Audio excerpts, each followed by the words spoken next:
어느 날 근심이 강을 건너려고 하다가 아주 좋은 흙을 발견하게 됐습니다. 그 흙을 가지고 멋진 작품을 만든 근심은 주피터에게 가서 내 작품에 영혼을 넣어달라고 했습니다. 멋진 작품에 영혼까지 들어간 그 완벽한 작품을 보면서 행복해진 근심은 이것의 이름을 어떻게 지을까 생각하다가 내 이름을 따서 불러야 되겠다고 생각을 했습니다. 그래서 자기 이름을 붙이려고 하는데 옆에서 보고 있던 주피터가 아니야, 내가 그것에 영혼을 넣어줬으니까 내 이름을 따서 붙여야지 하고 시비를 걸었습니다. 그걸 듣더니 땅이 하는 말이 내가 재료를 제공했으니 내 이름을 붙여야지. 그래서 삼자가 싸우기 시작했습니다. 결론이 나지 않자 그들은 세턴 신에게 가서 판결을 받기로 했습니다. 자초지종을 다 들은 세턴은 이렇게 판결을 했습니다. 주피터, 당신은 이 작품에 영혼을 넣어주었으니 이것이 죽은 후에 영혼을 가져가시오. 땅, 당신은 재료를 주었으니 이것이 죽은 후에는 당신이 가져가시오. 그리고 근심, 당신은 이것을 만들었으니 이것이 살아있는 동안 당신이 지배하시오. 그리고 이 작품의 이름은 흙으로 만들었으니 흙, 라틴어로 후무스를 따서 휴먼이라 지으시오. 그래서 그 작품의 이름이 휴먼, 인간이 된 것입니다. 로마 신화에 나오는 얘기죠. 로마 사람들은 인간을 어떻게 이해했느냐 하면은 흙으로 만든 존재이며 살아있는 동안 근심을 벗어날 수 없는 존재라고 그렇게 판단을 했던 것입니다. 여러분, 정말 우리 모두는 근심하고 걱정하고 염려에 붙들려 살고 있죠. 여기 이 중에서 말이죠, 근심 염려 없는 사람 나와봐라 그러면은 아무도 나올 사람이 없을 겁니다. 아무리 저 사람은 근심이 없겠지 그렇게 생각하는 사람도 나름대로 근심과 염려에 묶여 있는 거죠. 물론 그 내용은 다 다르겠지만 없는 사람은 없는 대로 돈이 없어서 걱정하고, 있는 사람은 있는 대로 누가 훔쳐갈까 걱정하고, 건강 때문에 걱정하고, 사랑 때문에 걱정하고, 자식 때문에 걱정하고, 앞일 때문에 걱정하고, 잘못 말한 것 때문에 걱정하고, 걱정, 근심, 염려는 정말로 끝이 없습니다. 그렇다면 여러분, 근심과 염려는 아예 필요가 없는 것일까요? 그렇지 않습니다. 근심과 염려는 필요한 거예요. 그것이 있어야만 우리는 미리미리 무언가를 준비하게 되는 겁니다. 예비하게 되고 노력하게 되고, 사실은 근심과 염려가 적당히 있어야 되는 거예요. 그래야 안전하고 질서 있는 삶을 살게 되는 거예요. 문제는 그것을 잘 이용하지 못하고 거기에 눌려 허덕거린다는 게 문제가 되는 겁니다. 근심과 염려가 우리의 삶을 얼마나 철저하게 지배하는가 보여주는 얘기가 있습니다. 미래에 대한 두려움과 염려에 사로잡힌 사람들이 우리는 어떻게 해서라도 살아남아야 됩니다, 그렇게 걱정을 하면서 그걸 위해서 우리는 식량과 물자를 예비합시다. 그리고 긁어 모으기 시작했습니다. 미래를 위해.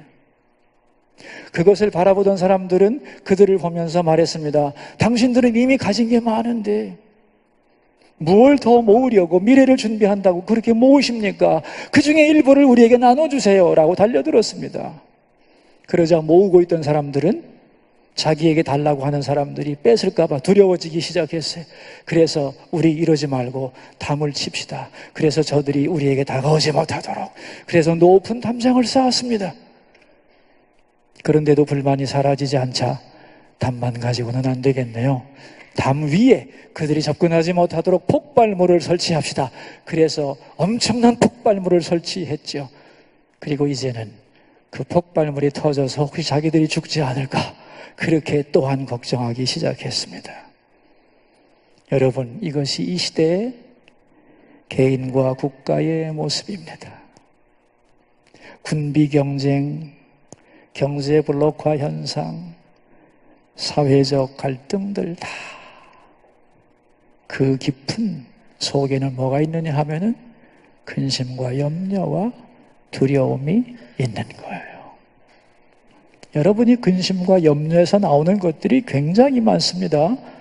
종교적으로는 율법주의가 여기에서 나오는 거예요. 여러분, 율법주의라고 하는 것은 두려워질 때 새로운 방법을 거부하고 익숙한 행동과 패턴을 고집하는 거예요. 그래서 틀에 박힌 방식으로 말하고 행동하도록 유도하는 것, 이것이 극단의 율법주의예요. 율법주의에서는 언제나 이렇게 말하죠. 지금까지 이래 왔는데 왜 새로운 것을 시도해야 됩니까? 그런가 하면은 사회심리학적으로는 업적주의가 두려움 속에서 나오는 거예요. 여러분, 사람들이 정말 열심히 살죠? 무지하게 치열하게 살죠? 왜 그렇죠? 먹고 살라고. 그러나 먹고 살 거 있어도 뛰어다니죠. 열심히 일하죠. 왜 그렇죠? 자기 가치를 증명하기 위해서. 왜냐하면 하나님으로부터 멀어진 사람은 자기 존재의 가치를 다른 사람과 비교하며 증명해야 되거든요. 그래서 업적이 없으면 불안한 거예요. 나 이만하면 괜찮은 사람이거든. 그것을 스스로 확인하기 위해서 남보다 더 열심히 뛰고 몸부림치며 달려가는 겁니다. 열정에 사로잡힌 것 같고 대단히 화려한 것 같아도 사실 업적주의 속에는 자기 존재의 불안에 대한 두려움이 가득한 것입니다. 철학적으로는 또한 두려움이 우리를 조용히 평화롭게 머물지를 못하게 하죠. 나는 여기서 보호받고 있다. 이곳은 안전하다는 생각이 없어요. 그래서 정신적인 방랑자가 되는 거예요.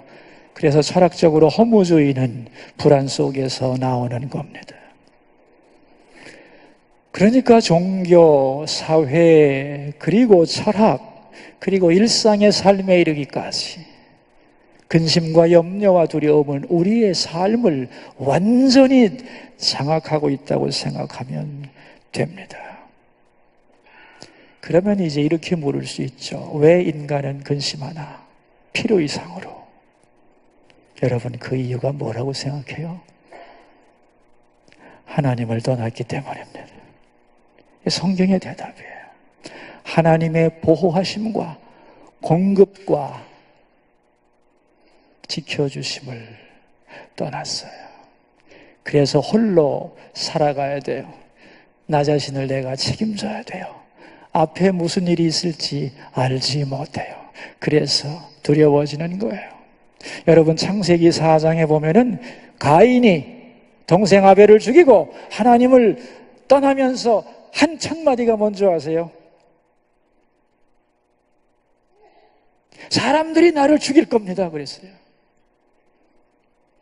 그리고 처음 한 행동이 뭔지 아세요? 자기를 보호할 성을 쌓게 됩니다. 하나님을 떠난 존재, 두려워하는 거예요. 근심과 염려에 사로잡히는 거죠. 그렇다면 근심과 염려에 사로잡히지 않는 비결이 있나? 있죠. 오늘 본문은 그것을 다루려고 합니다. 요즘에 믿는 사람이나 안 믿는 사람이나 이 영성이라는 말을 참 많이 하는데, 여러분, 영성이 뭐라고 생각하시나요? 예언하고 방언하고 신비한 환상을 보는 게 다 이게 영성일까요? 아니면 산속 깊은 곳에 홀로 들어가서 관조하는 것이 영성일까? 영성은 아주 쉽게 말하면 건강한 관계를 영성이라고 불러요. 돈의 영성은 뭐냐면 돈 없이 사는 게 돈의 영성이 아닙니다. 있어도 좋고 없어도 좋지만 돈과 그 사람과의 건강한 관계, 그게 그 사람의 돈의 영성입니다. 오늘 본문에는 세 가지 차원의 영성이 나와요. 저는 개인적으로 오늘 본문이 기독교 영성에서 아주 중요한 핵심 구절이라고 생각해요. 제가 볼 때는 기독교 영성이 다양한 갈래가 있지만 기독교 영성의 가장 중심점은 바울의 영성입니다. 사도 바울의 영성.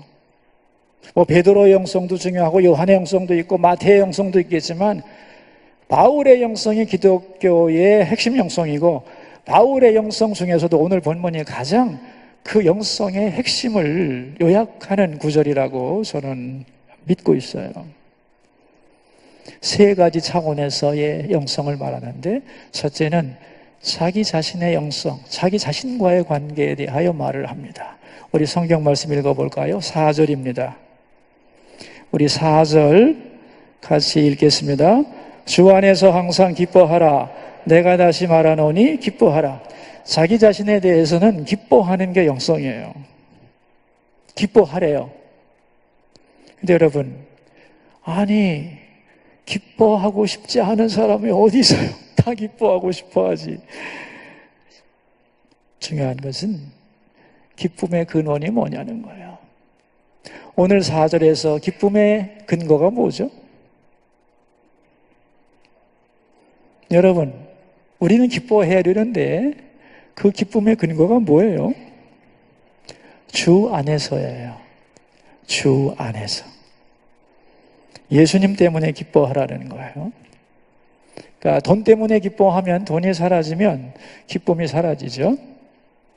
건강 때문에만 기뻐한다면 건강이 사라지면 기쁨도 사라지겠죠. 인기에 민감한 사람은 사람들이 나를 외면하면 기쁨이 없겠죠. 그러나 주 안에서 예수님을 생각하면 기쁨이 있다는 거예요.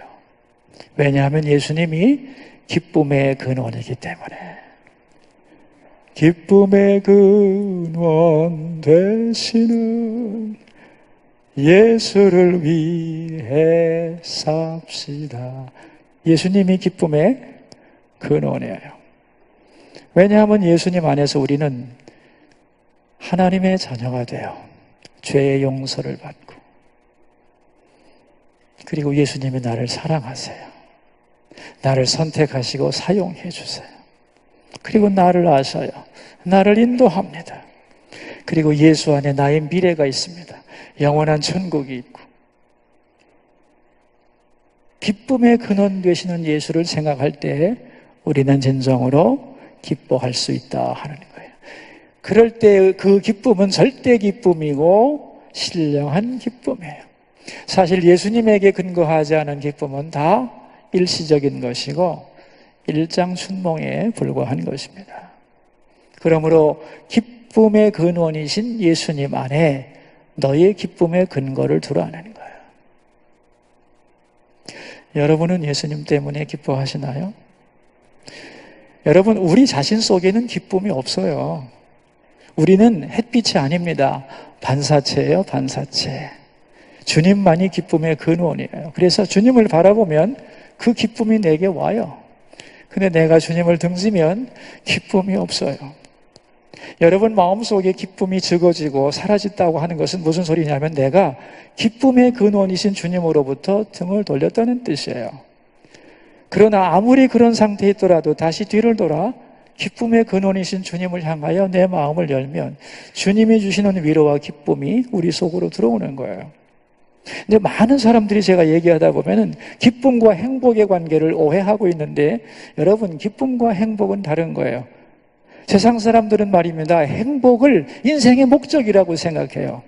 학문적으로는, 세상의 학문으로는 행복이 삶의 목적이라고 합니다. 그러나 행복보다 더 위대한 것이 있는데 그게 기쁨입니다. 왜냐하면 행복이라고 하는 것은 외부에 있는 거예요. 외부에, 그리고 수동적인 거예요. 다시 말하면 이미 내 외부에, 나의 주변에 행복들이 널려 있는 거예요. 이런 행복도 있고 저런 행복도 있고 많은 행복들이 있는데 그 뿌려진 행복들을 내가 인정하고 주워 담아야 해요. 더 많이 행복을 내가 주워 담을수록 더 많이 행복해지는 거예요. 그런데 그 행복을 인정하지 않고 받아들이지 않으면 주위에 있는 행복도 놓쳐버리게 되고 그 사람은 불행하게 되는 거예요. 그러니까 행복하냐 불행하냐는 내가 주변에 이미 놓여진 행복을 얼마나 많이 내 것으로 하느냐에 달려있는 거예요. 그러나 기쁨은 외부적인 것이 아니에요. 내부적인 거예요. 내 안에 있는 거예요. 환경과 상관이 없어요. 환경이 아무리 불행해도 내 마음속에 기쁨이 있으면 얼마든지 기뻐하며 살 수 있어요. 이 기쁨은 아무도 빼앗을 수가 없어요. 그래서 기쁨은 행복보다 위대한 거예요. 이 기쁨을 누가 주는가? 누가 준대요? 주님이 주는 거예요. 기쁨의 근원이기 때문에. 그래서 이 기쁨이라고 하는 것은 신앙의 중요한 증거입니다. 독일의 철학자 니체라고 하는 분이 있죠. 니체는 그랬어요. 기독교인들이여, 당신들이 복음을 가지고 있다면 얼굴로 보여다오. 그러면 내가 그 복음을 믿겠노라 그랬어요. 그러니까 우리가 복음을 가졌다는 것, 복된 소식을 가졌다면 말이죠. 그 증거로서 뭐가 있어야 되냐면 기쁨이 있어야 돼요. 저는 여러분이 행복한 환경에서 살기를 바랍니다. 원하지 않아요? 저는 여러분이 행복한 환경 속에서 살기를 바라요. 그러나 더 중요한 것은 여러분 마음속에 주님이 주시는 참된 기쁨이 있기를 바랍니다. 이 기쁨이 없다면 이 세상의 행복도 별거 아니에요. 주 안에서 기뻐하는 것이 영성이에요.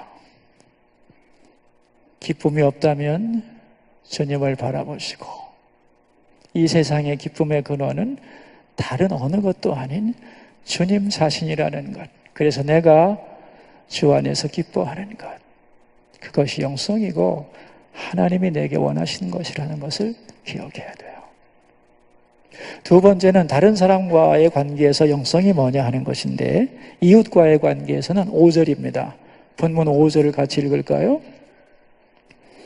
너희 관용을 모든 사람에게 알게 하라. 주께서 가까우시니라 그랬어요. 관용이란 뭐냐 하면 철학적으로 옳은 것보다 더 옳은 것, 옳은 것보다 더 옳은 것이 관용입니다.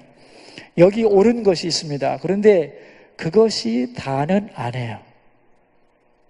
이게 정답이지만 더 높은 해답이 있는 거예요. 여러분, 잘못한 사람한테 화를 내는 것은 옳은 거죠? 그래요, 안 그래요? 화낼 수 있잖아요. 잘못했는데. 옳은 거예요. 그런데 옳은 것보다 더 옳은 게 있다니까. 화를 내도 되지만 한 번 더 참아줄 수도 있죠? 그죠? 그게 관용이라는 거예요. 우리는 이런 생각을 해요. 나는 아무 힘도 없고 주변에 나는 아무 영향력도 미칠 수 없다고 생각하지만 아닙니다. 우리가 내가 한 번 더 생각하고 한 번 더 참고 한 번 더 넓은 마음으로 바라봐 줘야지. 그게 관용인데 여러분이 이 시간에도 우리의 삶을 변화시키려면 여러분의 옆에 사람에게 관용을 주면 되는 겁니다. 한 번 더 품어주고 격려하면 세상은 그만큼 좋아져요. 여러분, 예수 믿는 사람이 관용하지 않으면 예수의 이름으로 다른 사람을 올가매게 돼요. 그래서 하나님의 은혜가 이 땅에 스며들지 못하는 거예요. 하나님의 은혜가 우리에게 들어와서 세상으로 흘러가기 위해서 필요한 것은 뭐냐 하면은 우리를 통해 나타나는 관용입니다. 그러니까 이웃에게 관용하는 것이 영성이에요. 그런데 오늘 본문에 보면은 관용의 근거가 뭐죠? 관용의 근거. 뭐라고 그랬어요? 주께서 가까우시니라 그랬어요. 주께서 가깝다는 말은 무슨 소리일까요? 두 가지 의미로 생각할 수 있죠. 주님 오실 날이 가까운 거죠. 쉽게 말하면 내가 죽을 날이 가까운 거지 뭐. 내가 얼마나 더 살겠다고 이렇게 아웅다웅 하겠냐. 너그럽게 바라보자. 이 주께서 가깝다는 말의 의미이기도 하고 또 하나는 주께서 이 사건에 개입하셔서 해결하신다는 거예요. 곧. 그러므로 손해보는 것 같아도 주님이 아시고 이 문제에 개입하실 것을 믿고 우리는 관용할 수 있다. 그런 얘기입니다. 주님을 바라보면서 내가 주님 앞에 서야 하고 주님이 나를 아시고 이 문제와 이 상황을 아시니까 내가 주님 바라보면서 얼마든지 관용할 수 있는 거예요. 여러분, 일상 속에서 이 관용의 문제를 다룰 때에 중요한 것은, 이 관용의 문제에서 중요한 것은 누가 먼저 하느냐거든요.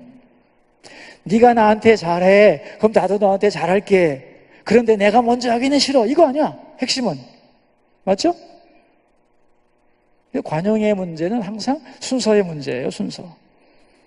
그런데 우리 예수 믿는 사람들이 관용을 해야 될 때에 생각할 것은 뭐냐 하면은, 예수 믿는 사람은 먼저 내가 누구에겐가 사랑과 관용을 먼저 주는 존재가 아니라는 거예요.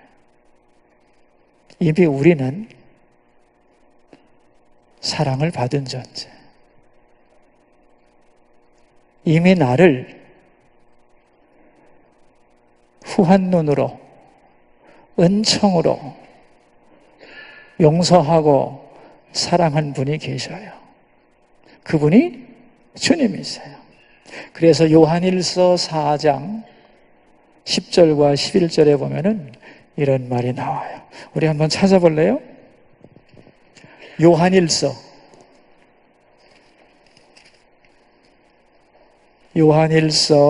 4장 10절과 11절인데 우리 한번 읽어봅시다. 사랑은 여기 있으니 우리가 하나님을 사랑한 것이 아니요 하나님이 우리를 사랑하사 우리 죄를 속하기 위하여 화목제물로 그 아들을 보내셨습니다. 사랑하는 자들아, 하나님이 이같이 우리를 사랑하셨은즉 우리도 서로 사랑하는 것이 마땅하도다 그랬어요. 하나님이 먼저 우리를 사랑했어요. 그래서 그 사랑을 이미 먼저 받았기 때문에 우리도 다른 사람을 사랑하는 것이 마땅하다. 그러니까 우리는 누구에게 사랑을 먼저 줌으로써 손해보는 존재가 아니라는 거예요. 이미 사랑의 빚을 지고 있는 사람들이에요. 그래서 세상 사람들은 이 십자가의 사랑을 모르기 때문에 먼저 남에게 사랑 주는 것을 무지한 손해라고 생각하고 그 보답에 대하여 보장이 없기 때문에 먼저 사랑하기가 어려워요. 그러나 우리는 그렇지 않습니다. 이미 내가 사랑을 모를 때 사랑을 받았다는 것을 알아요. 이미 사랑에 빚진 자예요. 그 많은 사랑의 일부를 흘려보낼 수 있는 거예요. 그리고 그 흘려보낸 것을 또 주님이 알고 갚아준다는 것을 믿을 수 있어요. 그래서 우리는 관용할 수 있는 거예요. 그래서 우리가 하나님 앞에 있을 때 주님이 가깝다는 걸 느낄 때에 우리는 관용할 수 있다는 거예요. 자신에 대해서는 뭐 해야 된다고요? 기뻐해야 돼요. 주님 때문에. 다른 사람에 대해서는 관용해야 돼요. 그럼 하나님에 대해서는 6절입니다. 함께 우리 본문 6절을 빌립보서 4장 6절을 읽겠습니다. 아무것도 염려하지 말고 다만 모든 일에 기도와 간구로 너희 구할 것을 감사함으로 하나님께 아뢰라 그랬어요. 하나님 앞에서 우리가 할 일이 뭐냐? 아무것도 염려하지 말고 그랬어요. 여러분, 하나님 앞에서 우리가 가져야 할 태도가 뭐라고요? 염려하지 말고, 염려하지 말고. 그럼 염려하지 않는 방법은 뭐죠? 염려하지 않는 방법이 뭐예요? 다만 모든 일에 기도와 간구로 그랬어요. 기도하는 거예요. 염려하지 않는 방법이 기도예요. 여러분, 기도하지 않으면 생각이 많아져요. 우리의 생각을 하나님 앞에 올려드리는 기도를 하지 않을 때는 우리의 생각이 우리를 지배해요. 그래서 복잡해져요. 그래서 염려하지 않는 방법은 뭐냐 하면은 우리의 염려를 가지고 하나님께 나가 기도하는 거예요. 그런데 거기에도 순서가 있습니다, 여러분. 오늘 본문을 잘 보시면 순서가 어떻게 되냐면은 기도와 간구로 그랬어요. 어느 것이 먼저예요? 기도와 간구로. 뭐야, 기도는 뭐고 간구는 또 뭐야? 똑같은 거 아니야? 비슷하죠? 그런데 강조점이 다르죠? 기도는 플러스 육회, 간구는 간구인데 하나님을 바라보는 것이 강조되고 있어요. 간구는 네시스인데 어떤 문제를 필요를 따라 조목조목 아뢰는 것을 의미해요. 다시 말하면 기도 다음에 간구라는 거예요. 근데 기도는 쉽게 말하면 하나님을 바라보는 거예요. 그 다음에 나의 필요를 조목조목 아뢰는 것이에요. 이 순서는 아주 중요한 거예요. 여러분, 문제에 붙들리면 사람은 땡깡을 부리게 돼 있어요. 기도가 땡깡이 되는 이유는 뭐냐면은 문제에 붙들려서 하나님을 바라보기 때문이에요. 그런데 하나님을 먼저 바라보고 그분 앞에 서면 하나님이 가장 큰 분이기 때문에 하나님 앞에는 큰 문제가 없어요. 어떻게 생각하세요? 하나님이 해결하지 못할 문제 있나? 없어요. 우리가 하나님을 바라보지 않는 게 문제죠. 문제가 아무리 큰 것 같아도 하나님 앞에 서면 그 문제는 자기 크기로 돌아가 버려. 그래서 하나님을 바라본 다음에 자기의 필요를 아뢰는 거예요. 그러면 땡깡을 부리지 않게 돼 있어. 왜? 문제가 하나님 앞에서 제 위치로 돌아가기 때문이에요. 저는 오늘 본문에서 감사함으로 아뢰라는 말이 너무너무 좋아요. 여러분, 기도할 때 감사가 절로 나옵니까? 기도는 부담이 아닌가요? 기도하면 묵직하게 나를 내려누르는 짐이 되지 않나요? 또 기도해야 돼? 이렇게 생각하지 않나요? 그런데 여러분, 기도가 왜 감사가 되냐면은 내가 기도하는 것보다 더 중요한 게 있어요. 그게 뭐냐면은 기도의 자격을 누군가가 나에게 주었다는 거예요. 그리고 기도할 때 들어주겠다는 약속을 하셨어요. 여러분, 이게 없으면 내가 아무리 기도하면 뭐 할 거야? 들어줄 분이 없는데. 우리의 기도가 중요한 게 아닙니다, 여러분. 우리의 기도가 의미가 있어지는 이유는 우리에게 기도의 자격을 부여하시고 그렇게 기도할 때 들어주겠다는 은혜의 약속이 있기 때문에 그 은혜 안에서 우리의 기도가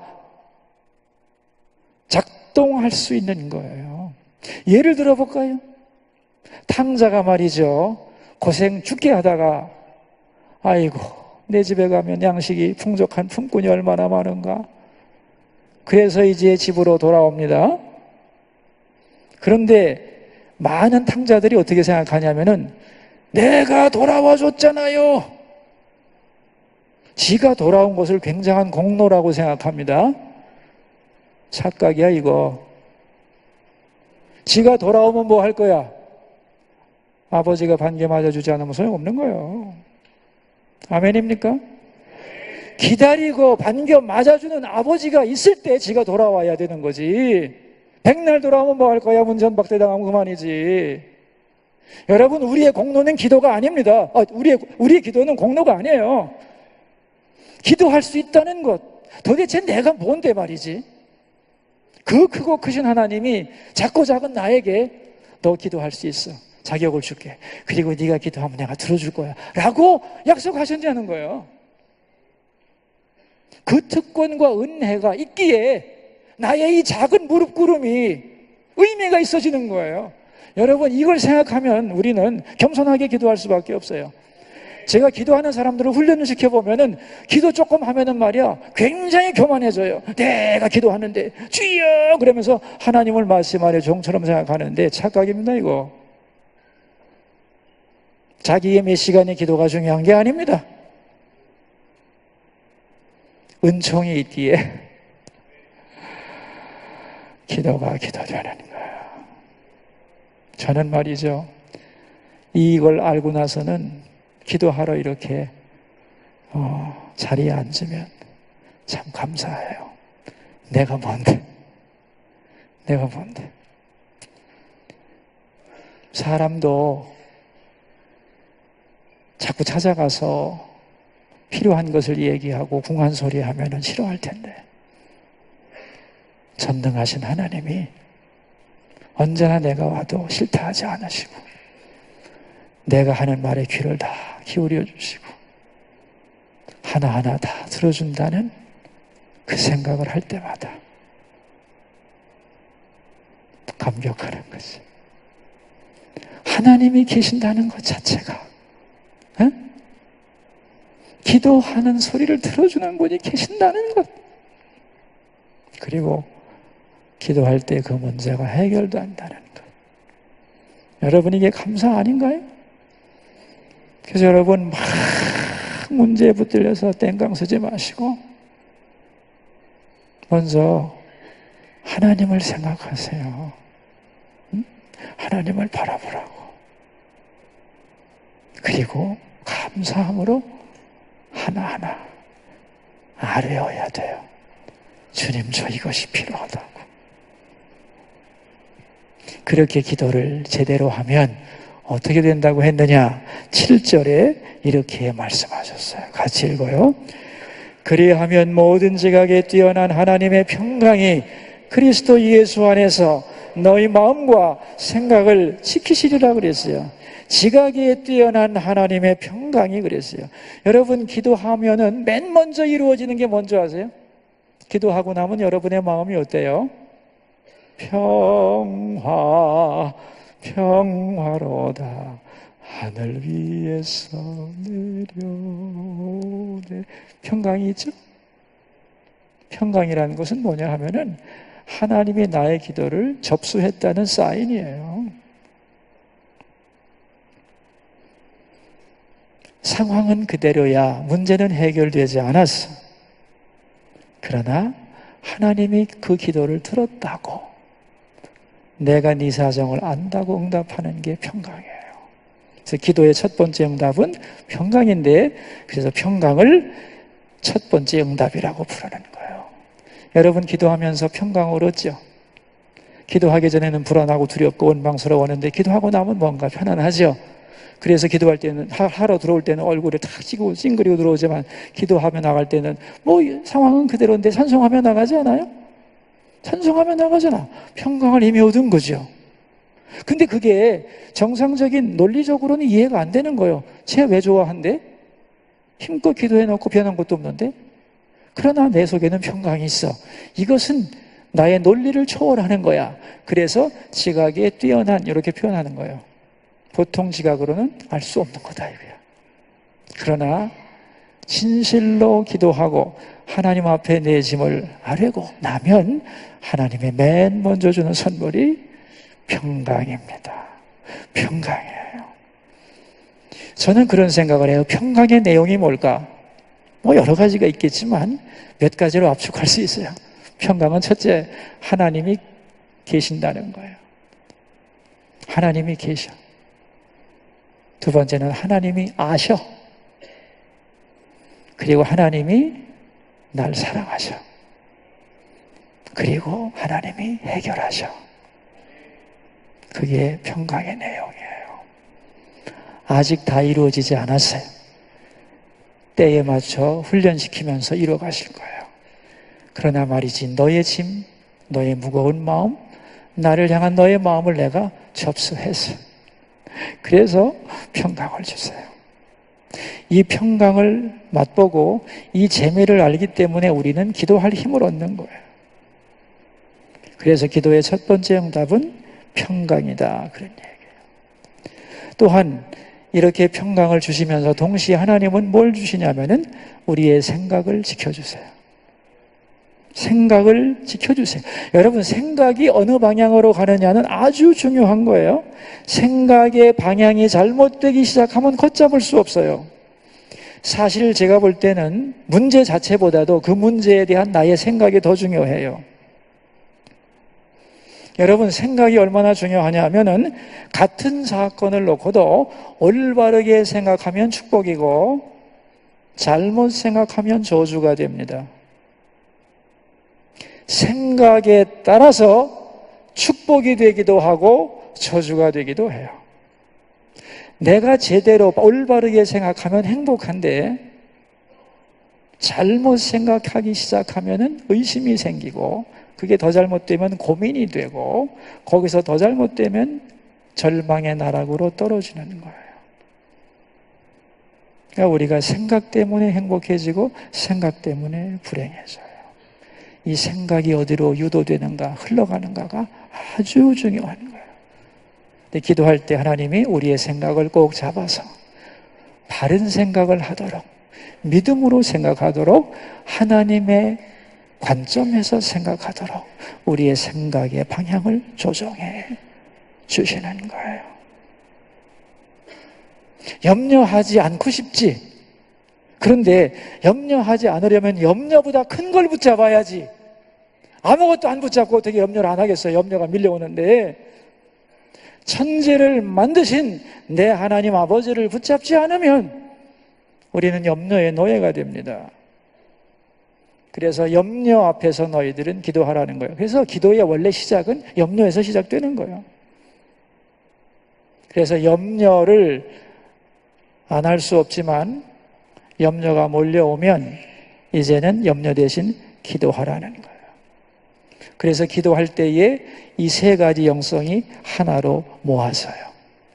기도하고 나면 기뻐할 수 있고, 기도하고 나면 관용할 수 있고, 기도하고 나면 평강을 누리게 되고, 내 생각이 올바른 길로 가게 된다는 거예요. 그리고 해결이 되고. 제가 처음에 제가 아픈 것을 깨달았던 것은 굉장히 우연한 일입니다.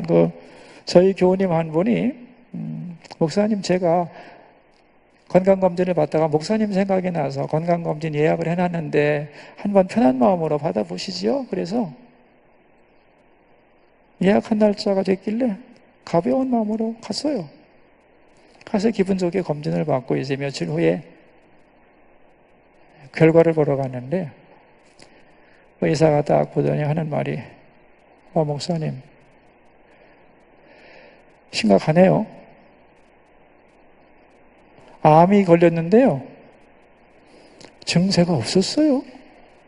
이미 전이가 다 시작돼서 장기를 떼어내야 됩니다. 퇴원하지 마시고 그냥 이번 이 자리에서 하시죠. 빨리 해야지 심각합니다. 그러는 거예요. 걱정되대.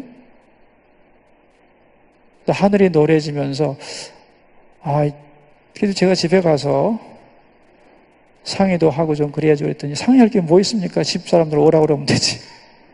몸이 그럴 상태 아닙니다. 가지 마시고 그냥 수술 받으세요. 내일 수술 받도록 해드릴게요. 그러는 거예요. 그래서 그래도 너무 부담스러워. 장애인이 된다고 그러니까. 그래도 내가 내일 올 테니까 일단 집으로 보내주세요. 집에 가서 마음 좀 진정하고 가족들하고 상의 좀 하고 다시 오겠습니다. 그리고 병원을 나왔어요. 참 어떻게 해야 되지? 나에게도 암이 걸릴 수 있는 건가? 그런 생각이, 염려가 진짜 나의 온 몸과 마음을 누르기 시작했어요. 어떡하지? 우리 본문을 한번 읽어봐요. 제목을 한번 읽어보세요. 그래서 이제 염려 대신 뭘 해야 되겠어요? 목사가 기도를 해야지. 그래서 아이고 하나님 큰일 났습니다. 정말 상상도 못했는데 제가 병이 걸렸고 당장 수술하지 않으면 더 위험해진다니 어찌하면 좋습니까? 큰일 났습니다. 어떻게 하면 좋습니까? 정말 다급해서 하나님께 기도를 했는데 제가 첫 번째 들은 응답이 뭔지 아세요? 내 아내를 위로하라는 말이었어요.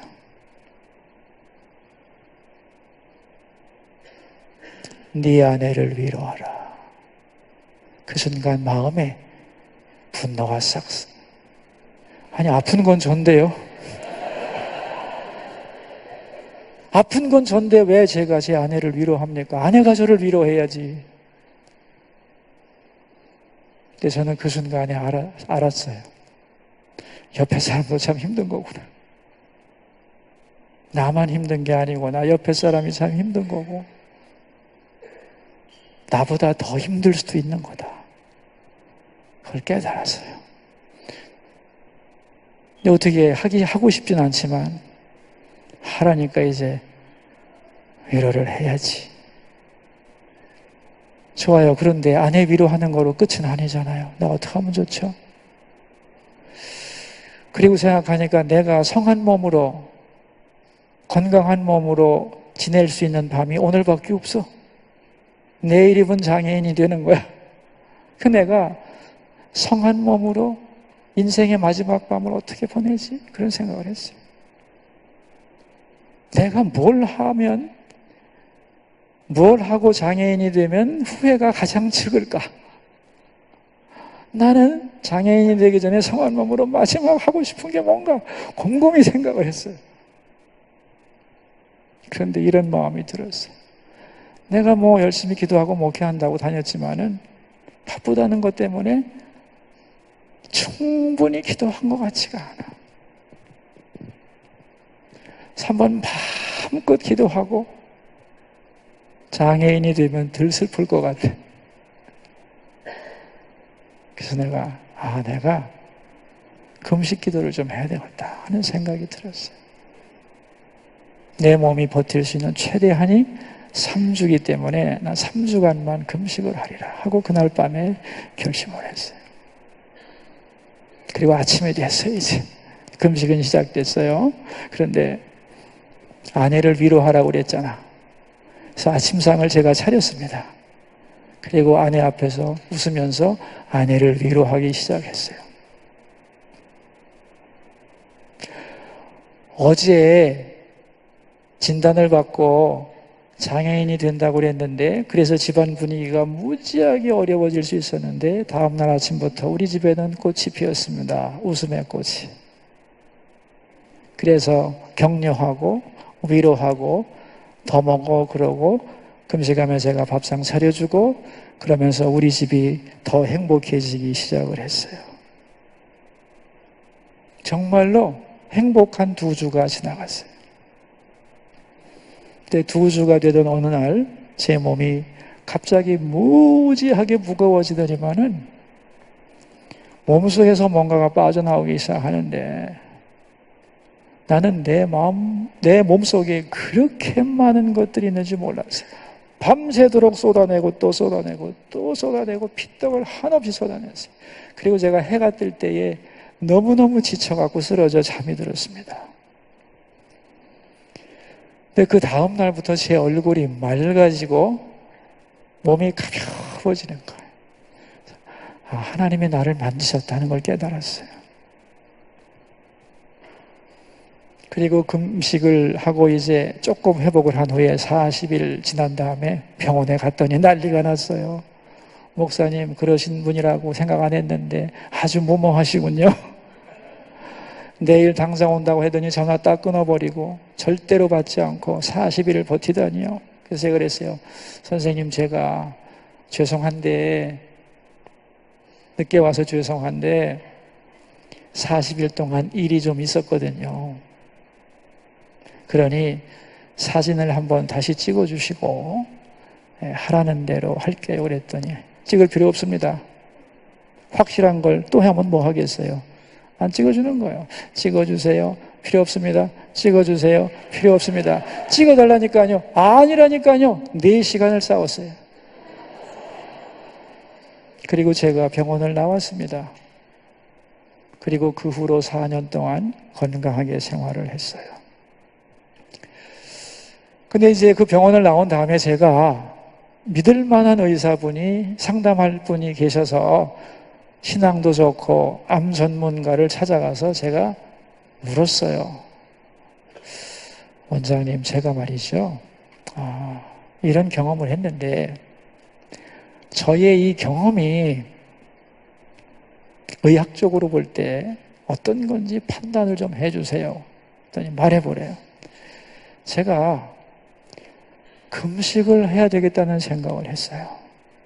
3주간 금식을 했는데 암 환자가 전이가 시작됐는데 금식하는 것이 의학적으로 성립이 되나요? 그랬더니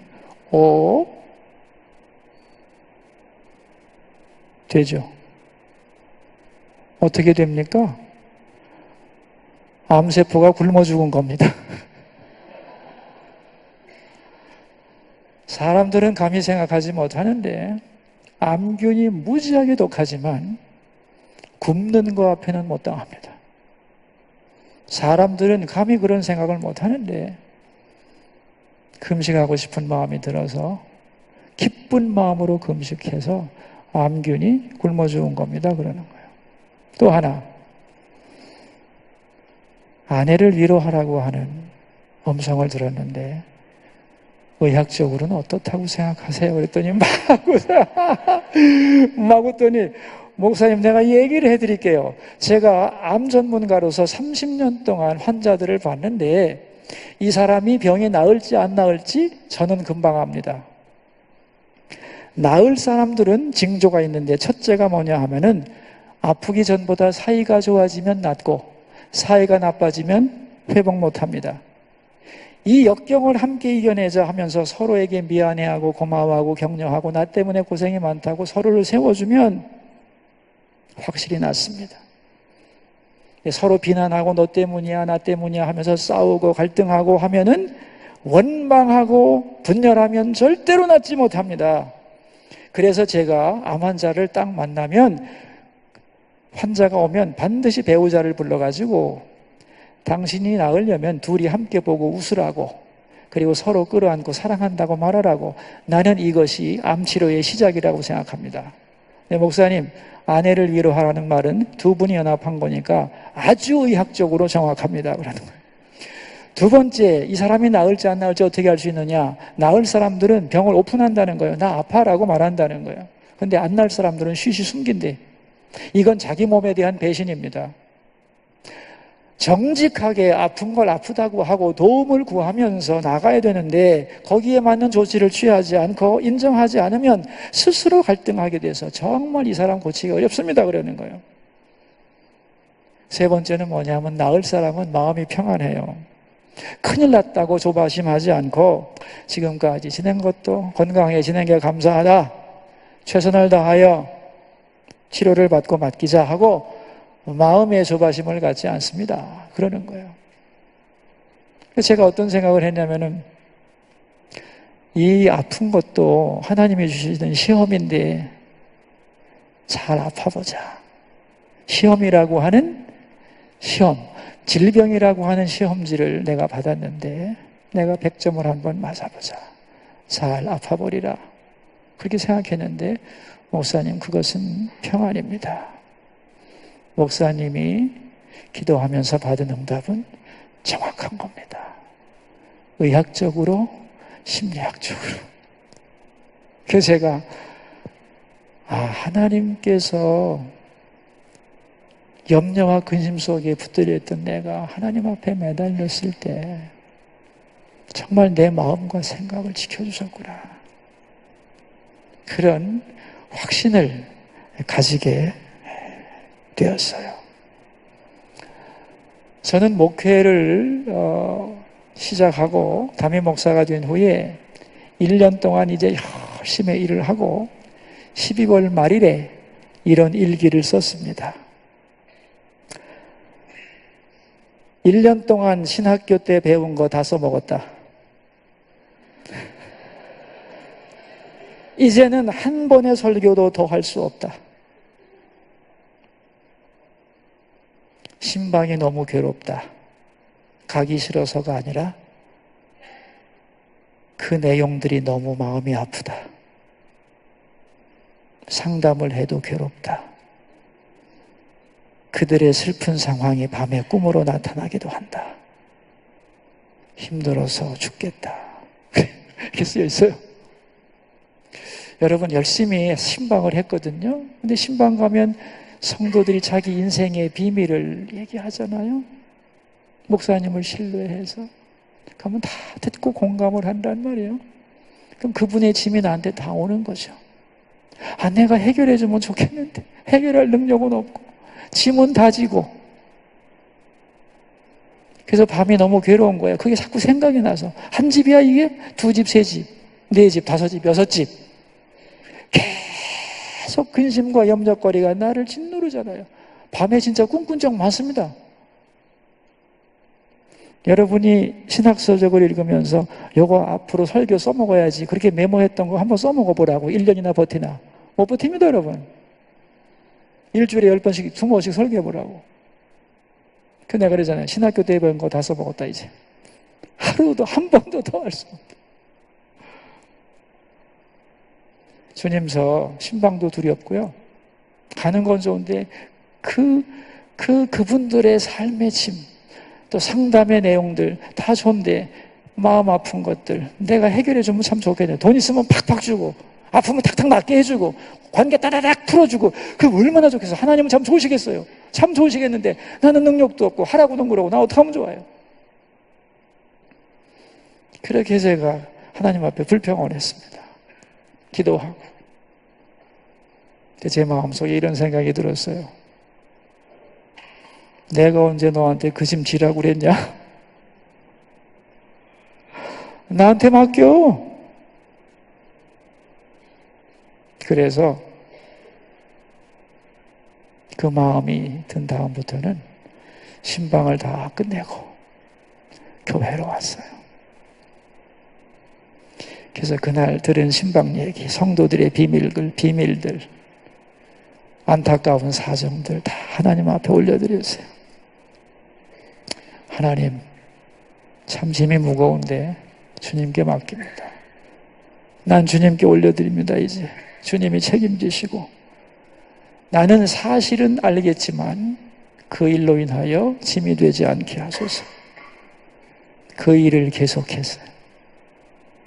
근데 어느 날부터 짐이 풀렸어요.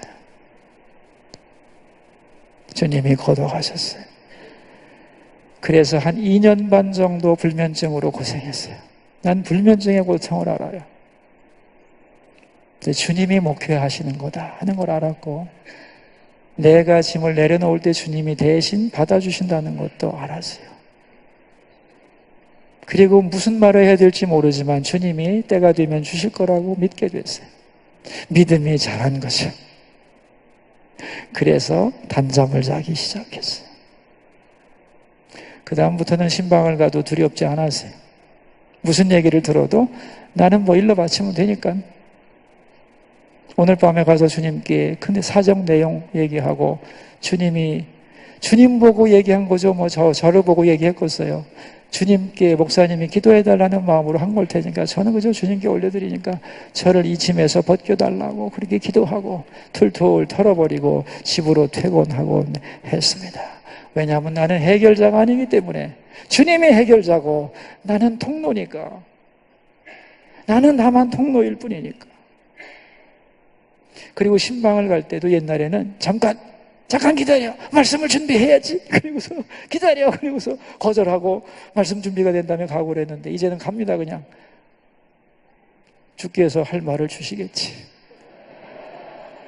그리고 가는 거예요.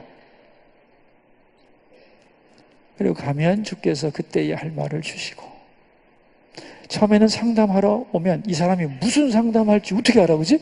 그래서 가기가 두려워. 내가 모르는 거 나오면 어떡하나. 근데 이제는 주께서 할 말을 주시리라 믿고 들어오세요 하고 기도하고 주께서 대답하시기를 구하고 염려를 주께 맡기고 기도하고 그렇게 살아갑니다. 여러분, 많은 분들이 죽을 지경이 되면 기도를 해요. 그죠? 주님 살려주세요 기도하는데 살만 하면 기도를 안 해. 왜 그런 줄 아세요? 오늘 낮에 5분하고 저하고 식사를 했거든요. 그 임원들하고 식사를 했는데 어느 분이 그러더만요. 아, 목사님 이럴 때는 어떻게, 이거 어느 것이 주님의 뜻인지 어떻게 압니까? 그런 질문을 해서 제가 얘기했습니다. 기도에는 3단계가 있어요. 기도에는 3단계가 있는데 이게 반드시 성장해 가는 과정에서 필요합니다. 첫 번째 기도는 뭐냐면 기쁨이 달라는 기도예요. 원래 기도의 출발이 기쁨이에서 시작하는 거야. 왜냐하면 결핍된 것이 너무너무 많기 때문에 주세요, 주세요, 주세요, 주세요라고 계속 기도하는 거예요. 근데 많은 사람들이 기쁨이가 기도의 전부인 줄로 아는 거예요. 아닙니다, 여러분. 받은 다음에는 어떻게 되냐면은 기쁨이밖에 모르는 사람은 먹고 살만하면 기도할 이유가 없어. 왜? 안 해도 되잖아. 근데 여러분, 받은 다음부터 정말로 필요한 기도가 있어요. 그 다음부터는 유혹도 많고 이제는 어떻게 살아야 되는가를 하나님이 길을 제시해 주셔야 돼요. 그죠? 그 두 번째 기도가 뭐냐면 teach me입니다. teach me. 나를 가르쳐 주세요. lead me. 나를 인도해 주세요. 이 기도가 굉장히 중요한 기도예요. 여러분도 그럴 거예요. 내 앞길을 하나님 인도해 주세요. 내가 무슨 말을 해야 될지 가르쳐 주세요. 그 기도가 기쁨이보다 훨씬 중요한 거예요. 이 기도가 점점 많아져야 돼요, 여러분. 기쁨이에서 기도가 끝나는 게 아니에요. 기쁨이에서 시작하지만 받은 다음에는 이걸 가지고 어떻게 해야 되죠? 여러분, 가난한 사람이 사업 잘 되게 해달라고, 하나님 내 사업을 부흥시켜달라고 기도하죠. 그럼 부흥한 다음에는, 그 다음에는 이제 이걸 가지고 어떻게 써야 되나요? 티침이 기도해야 되는 거예요. 여러분, 시편 30편인가에 보면은 다윗이 말입니다. 다윗이 자기의 왕궁을 짓고 기도하는 내용이 나와요. 내가 형통할 때에 더욱 기도하리라 그랬어요. 시편 30편 5절인가 그럴 거예요. 살려달라고 기도했는데 하나님이 살려줄 뿐 아니라 왕궁을 짓게 했습니다. 이제 기도할 필요 없잖아. 기쁨이었다면. 근데 이제부터는 내가 형통할 때 더 기도하겠다. 왜? 형통할 때 잘못되지 않고 정말로 약속을 지켜가기 위해서 하나님의 인도함과 가르침을 받기 위해서 더욱 기도해야 되는 거예요. 그래서 기도의 제2단계는 teach me입니다. 근데 여러분, 하나님이 가르쳐주는 것만 끝나는 게 아니에요. 하나님은 우리와 깊은 교제를 나누며 데이트하기를 원하시는 거죠. 주가 나와 동행을 하면서 나를 친구 삼으셨네. 여러분, 이 기도 속에서 이루어져야 되죠. 모세가 출애굽기에서 이런 기도를 했어요. 출애굽 33장 쪽에서. 첫째는 뭐냐면 기쁨이 나와 함께 일할 사람을 주세요 그랬어요. 그 다음에 우리의 갈 길을 인도해달라고, 가르쳐달라고 기도해요. 그리고 마지막에 기도한 게 있습니다. Show me your glory. 당신의 영광을 보여주소서예요. Show me. 주의 임재 속으로 들어가 주의 영광을 보게 하소서. 여러분, 이 3단계의 기도는 문제 자체가 없어지는 거예요. 주의 임재 속으로 들어가는 거기 때문에. 나는 여러분의 기도가 성장하기를 바라요. 기쁨이도 안 한다면 그건 문제가 있고, 기쁨이에서 시작해서 여러분은 갈 길을 가르쳐달라고 계속 기도해. 내가 무슨 말을 해야 될지 가르쳐 주세요. 여러분에게 얼마나 절실한 거예요, 여러분. 기도해야 돼요. 그리고 주님, 주의 영광 보기 원합니다. 주의 임재 안에 머무르기 원합니다. 그 신비한 기도의 놀라운 영역, 우리를 초대하는 영역에 대해서 우리는 너무 무지하고 그 길을 향하여 가지 않는다고 생각해요. 여러분, 저 하늘에는 하나님의 영광이 가득하고 모든 것이 충만한 줄 믿습니다. 그러나 이 땅에는 너무도 부족한 게 많고 결핍된 것이 많고 처절한 것이 많아. 어떻게 하면서 하늘의 풍성함을 이 땅에 결핍된 이 현장으로 가져올 수 있을까? 이 갭을 어떻게 메꿀 수 있을까? 하나님은 그 갭을 메꾸도록 주셨죠. 기도라는 특권을. 아멘입니까? 여러분, 하늘에서는 하나님의 뜻이 이루어지고 있죠. 그러나 이 땅에서는 어둠의 권세가 가득 차 있죠. 어떻게 하면 이 어둠의 권세를 깨뜨릴 수 있을까? 하늘의 능력으로. 그 방법이 무엇이죠? 기도입니다. 그래서 기도를 영적 전쟁의 파트에서는 뭐라고 부르느냐면 궁극 무기, the ultimate weapon, 궁극 무기라고 불러요. 궁극 무기라는 건 뭐냐면은 총칼 수준이 아니라 원자탄 수준이 아니라 수소폭탄 수준, 궁극적인 무기, 생각할 수 있는 가장 최고의 강력한 무기를 궁극적인 무기라고 불러요. 기도는 궁극적인 무기예요. 더 이상의 무기가 없다는 뜻입니다. 그 무기를 가지고 안 쓰면 안 되는 거예요. 줬는데 안 쓰면 지가 고생해야지 뭐. 그렇게 살다 죽으라고. 할 수 없는 거죠, 어떡하겠어요. 여러분, 염려는 우리를 죽입니다. 그러나 기도는 우리를 살립니다. 염려는 우리를 시들게 합니다. 그러나 기도는 우리를 소생시킵니다.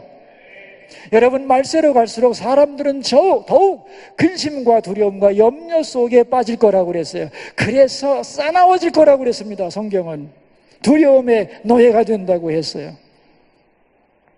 그러나 너희는 그렇지 아니하다 그랬어요. 염려 대신 기도하라고 그랬어요.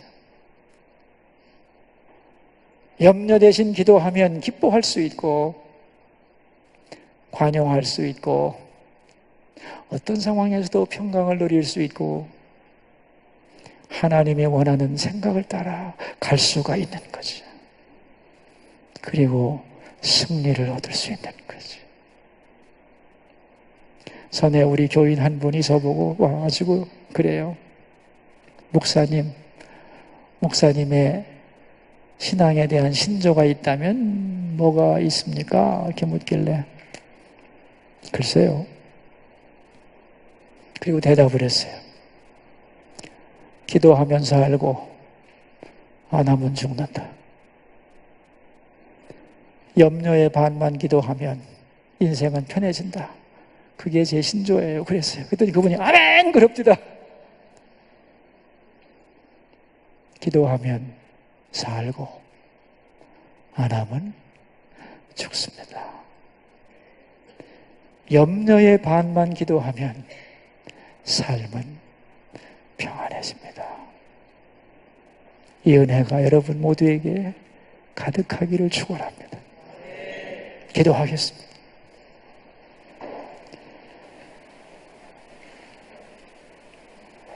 하나님 아버지, 오늘 염려 대신 기도를 그런 말씀을 생각했습니다. 염려하느냐 너희들이? 기도하여라. 우리를 향한 주님의 명령인 줄 믿습니다. 근심, 걱정, 무거운 짐 없는 사람 누군가? 부질없이 낙심 말고 기도드려 아뢰세. 주께 고함 없는 거로 복을 얻지 못하네. 사람들이 어찌하여 아뢰를 줄을 모를까? 우리에게 기도하라 명하시고 기도의 모범을 보여주셨던 주님, 기도처럼 대단한 특권과 무기를 가지고 사용하지 않으면서 염려와 근심과 두려움의 노예로 살지 않게 하여 주소서. 주여, 우리에게 담대한 기도에 대한 믿음을 주시고 은혜의 보좌 앞으로 나가서 기도하게 하옵소서. 필요한 것을 공급해 주시고 어떻게 해야 할지 가르쳐 주시고 주님의 영광을 보여주사 하나님의 임재 가운데 거하게 하옵소서. 주여, 부르신 우리 모두를 참된 기도의 사람으로 변화시켜 주옵소서. 존귀하신 예수님의 이름으로 기도하옵나이다. 아멘.